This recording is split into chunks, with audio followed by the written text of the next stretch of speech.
సిక్కోలు జనాలు దుల్ల కొడతారని విన్నాను, ఇప్పుడు చూస్తున్నాను.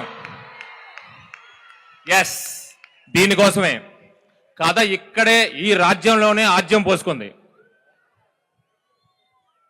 ఉత్తరాంధ్ర మీద కథ తీస్తే ఉత్తరం, దక్షిణం, తూర్పు, పడమర అని లేకుండా మొత్తం అన్ని దిక్కులు దద్దలు వెళ్ళిపోదని ఇప్పుడు నాకు అర్థమైంది.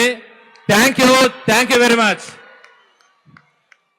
మా అసలైన ఆడియన్స్ అదిగో అక్కడున్నారు, వెనక నుంచి మొదలవుతారు, వాళ్ళు మా audience.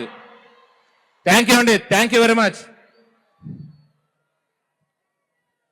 Lady super star, power star మా పల్లవి మేడం. ఓకే చైతు గారు, థ్యాంక్ యూ వెరీ మచ్. నన్ను నమ్మి పల్లవి గారు ఒప్పుకుంటేనే అయిపోయిందండి సగం సినిమా.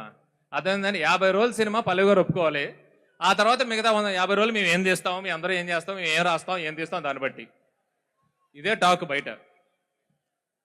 ఓకే, ఎనీవే ఇలాంటి ఆర్టిస్టులు, ఇలాంటి క్యాస్ట్, ఇలాంటి క్రూ ఉంటే ఏ టెక్నీషియన్ అయినా, ఇలాంటి వాసు గారు లాంటి ప్రొడ్యూసరు, ఇలాంటి మనిషి మా వెనకాల ఉంటే ఎవరైనా ఇలాంటి సినిమా ఇంత క్వాలిటీగా తీస్తారండి.